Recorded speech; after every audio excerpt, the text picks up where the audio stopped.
पंढरपूर नगरपालिकेच्या उपनगराध्यक्ष व स्वीकृत नगरसेवक पदाच्या निवडीची घोषणा काल करण्यात आली। या निवडीनंतर सभागृहात बसण्याच्या मुद्द्यावरून वाद झाला।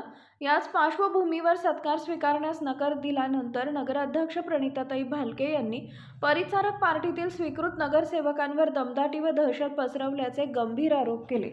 तसेच तुम्ही आरे कराल तर आम्ही कारे करू असं सांगितलं। या आरोपानंतर आज परिचारक पार्टीतील नगरसेवकांनी प्रसारमाध्यमांशी संवाद साधत जोरदार प्रत्युत्तर दिलं आहे। पक्षनेते भागवत बडवे यांनी पक्षातील कोणते नगरसेवक नगराध्यक्षांच्या संपर्कात होते याची नावं त्यांनी जाहीर करावीत असं आवाहन केलं आहे। तसेच माजी नगरसेवक विक्रम भैया शिरसट यांनी परिचारक पार्टी व कुटुंब प्रमुखावर बिनबुडाचे आरोप सहन करणार नाही असा इशारा दिला।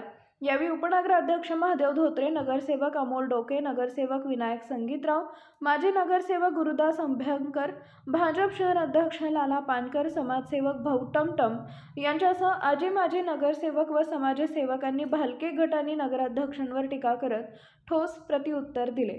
या घडामोडींमुळे पंढरपूरच्या राजकीय वातावरणात तणाव निर्माण झाला असून पुढील घडामोडींकडे सर्वांचं लक्ष लागलंय। काल नुकतीच उपनगराध्यक्ष पदाची निवड झाली। या निवडीमध्ये सभागृहात गोंधळ झाल्याच्या बातम्या अनेक प्रसारमाध्यमांमध्ये लागल्या। त्यानंतर नगराध्यक्ष प्रणिताताई भालके यांनी देखील कुठेतरी गोंधळ दमदाटी ही समोरच्या पार्टीकडून होते असे गंभीर आरोप तुमच्या पार्टीवर केले।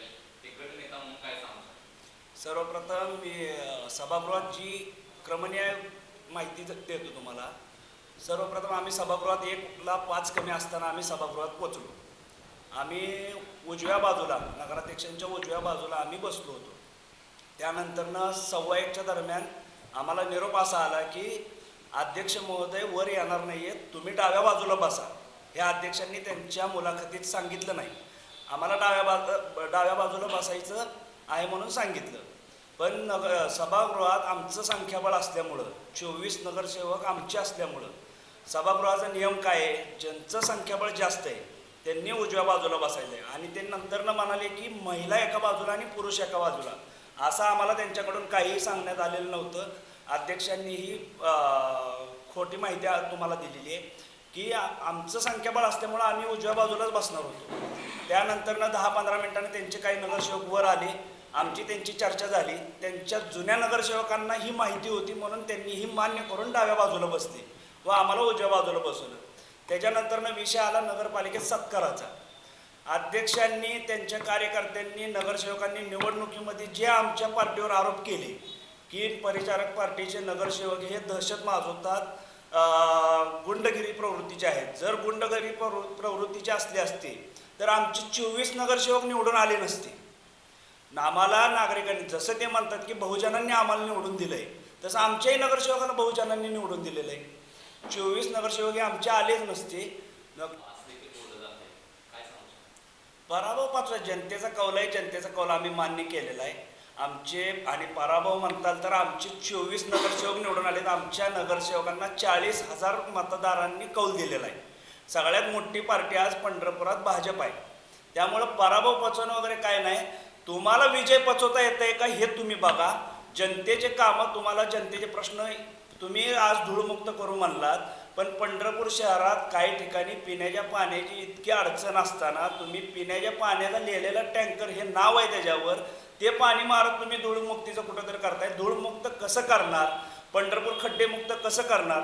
आदरणीय आमच्या नेते प्रशांत मालक परिचारक, आदरणीय आमदार समाधानदादा अवताडे ह्यांनी जो निधी आणलाय त्याच्यावर जे कामं चालू आहेत ते वगळून तुम्ही नवीन काम कुठलं करणार आहे हे आधी नगराध्यक्षांनी तुमच्या माध्यमातून जाहीर करावं व विकास कामावर नंतरनं बोलावं।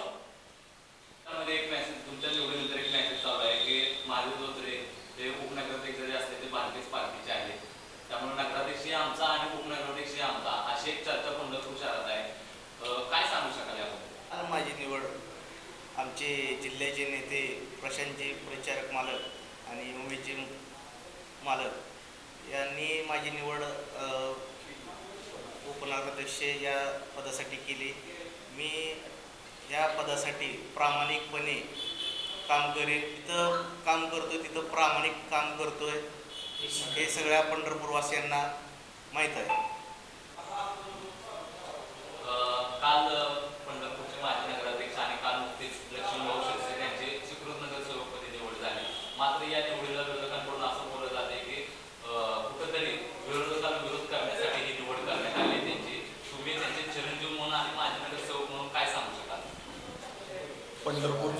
परिषदेच्या स्वीकृत सदस्यपदी माझे वडील लक्ष्मणभाऊ शिरसाट यांची निवड आदरणीय सोलापूर जिल्ह्याचे माजी आमदार प्रशांतराव परिचारक, युवा आघाडीचे नेते उमेश मालक परिचारक यांनी केली. त्याबद्दल प्रथम त्यांना मी मनापासून धन्यवाद देतो. गेले 30 ते 35 वर्षामध्ये पंढरपूर नगरपालिकेच्या सभागृहामध्ये गाडा अभ्यास म्हणून म्हणजे सर्व नगरसेवकांना सांभाळून घेणारा नेता म्हणून आणि पक्ष पार्टीचा एकनिष्ठ नेता म्हणून परिचारक साहेबांनी निवड केलेली आहे. आणि त्यांनी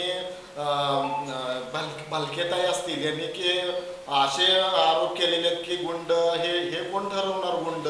आता गेल्या 21 तारखेला पंढरपूर नगरपालिकेचा निकाल लागल्यानंतर आपण पोलीस स्टेशनला जाऊन बघावं की माझी पत्रकार बांधवांना एक विनंती आहे की त्या पोलीस स्टेशनची या महिन्याची FIR नोंद घ्यावी की कुठल्या पक्षाच्या कुठल्या पार्टीवर गुन्हे दाखल झालेले आहेत आणि त्याच्यानंतर या नगराध्यक्षताईंनी ठरवावं की गुन्हेगार कोण आहे आणि दहशतमुक्त पंढरपूर कुणापासून करायचं.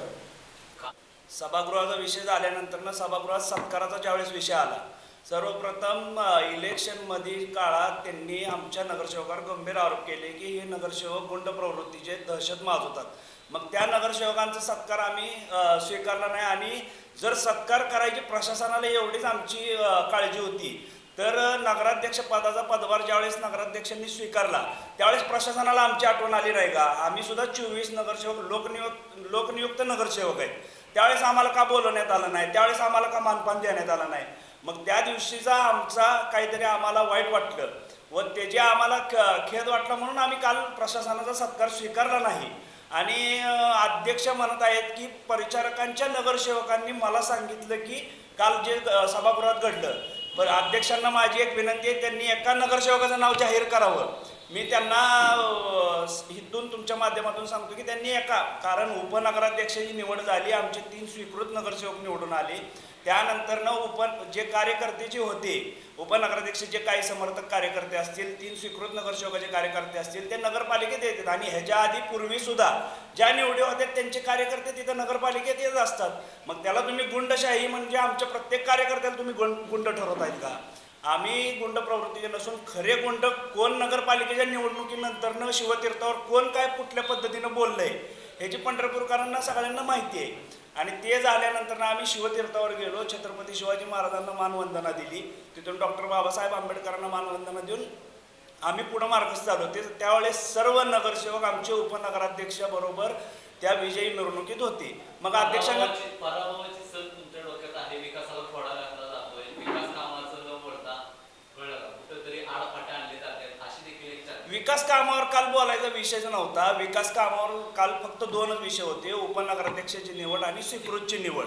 जर विकास कामावर बोलायचं झालं तर आज पंढरपूर धूळमुक्त करू म्हणले त्यांनी. पिण्याच्या पाण्याचे टँकर रस्त्यावर फिरवतात आणि ते पाणी सांडून त्याची धूळ कुठं तर बसवण्याचा निष्क्रिय प्रयोग चालू आहे. आणि जे तुम्ही पाणी मारताय, मग पाणी जर स्वस्त एवढं पिण्याचं पाणी एवढं स्वस्त असं तर पंढरपूरकरांची घरपट्टी माफ करा ना तुम्ही पाणीपट्टी.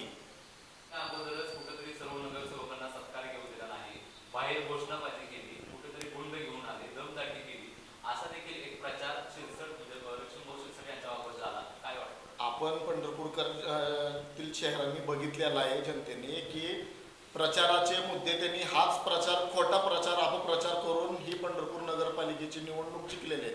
त्याच पद्धतीने आज सभागृहात पण त्यांनी असा आरोप केलेला आहे की गुंडगिरी दादागिरी दहशत म्हणजे वाद पसरवण्याचा प्रश्न केला. तर तसा काही विषय नाही. वडिलांनी आमच्या तिथं सभागृहामध्ये त्यांनी जे आमच्यावर आरोप केले होते गुंड दादागिरी दहशत, तुम्ही त्यांना नगराध्यक्षताईंना एवढंच त्यांनी विनंती केली की आम्ही जर गुंड असेल दादागिरी करणारे असेल तर आमचा तुम्ही सत्कार कशासाठी करता. आणि दुसरा विषय त्यांनी सभागृहाच्या बाहेर जे कार्यकर्ते काल स्वीकृत नगरसेवक पदाची निवडणूक होती, उपनगराध्यक्ष पदाची निवडणूक होती, त्यांचे समर्थक त्यांना म्हणजे शुभेच्छा देण्यासाठी आले होते. मग हे सगळे आणि त्या नगरसेवकांबरोबर पंढरपुरातील सामान्य जनता पण होती. मग हे सगळे गुन्हेगार झाले, तुम्ही कशावरून ठरवणार? असे चुकीचे आरोप त्यांनी करू नये. पंढरपूर नगरपालिकेचा निकाल लागल्यानंतर आम्ही निकाल पराभव मान्य करून दुसऱ्या दिवशी कामाला सुरुवात केलेली आहे. परंतु विजय कसा साजरा केला पाहिजे, आनंद म्हणजे पराभव कसा पचवला पाहिजे हे आमच्या परिचारक पार्टीकडून शिकलं पाहिजे. शिवतीर्थावर आमचे नेते प्रशांतराव परिचारक असतील यांच्यावरती भलकी समर्थकांनी बिनबुडाचे आरोप केले, अतिशय घाणेरडे आरोप केले. ह्याच्या पुढं जर असे आरोप केले तर परिचारक पार्टीचा सर्व नगरसेवक असतील, पांडुरंग परिवारातला कार्यकर्ता अद्यापही कुठेही हा असे हे सहन करणार नाही. मेंबर तुम्ही आरे कराल तर आम्ही कार्य करू, कळलं का? अशी भाषा अध्यक्षांकडून बोलली जाते. तुम्ही देखील उपनगराध्यक्ष पद भोगलेलं आहे. काय वाटतं मी थोडं ते पण देऊ?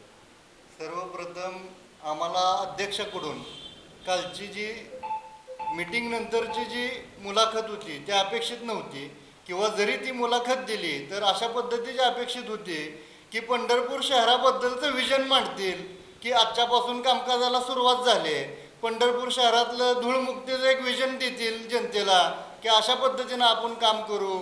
आज बेघरांसाठी जी घराचा प्रोजेक्ट लांबला आहे त्याच्यावर काहीतरी बोलतील, पिण्याच्या पाण्याचं जी टँकर रोडवर पाणी मारते त्याच्याबद्दल काहीतरी बोलतील, ही अपेक्षा होती. त्यांनी जो सभागृहातला जो विषय होता ती मांडायचा बाहेर विषयच नव्हता, आणि मुळात चूक त्यांनी केलेली असताना सुद्धा बिनबुडाचे आरोप परिचारक पार्टींवर, आमच्या नगरसेवकांवर त्यांनी लादलेले आहेत. त्यांच्याकडून आम्हाला ही अपेक्षा नाही. आणि जो विषय आरेला कार्य तर त्यांनीच जर अशी दादागिरी ही भाषा वापरत असतील तर ती कसं दहशतमुक्त पंढरपूर करणार, हा प्रश्न आम्हाला त्यांना आहे.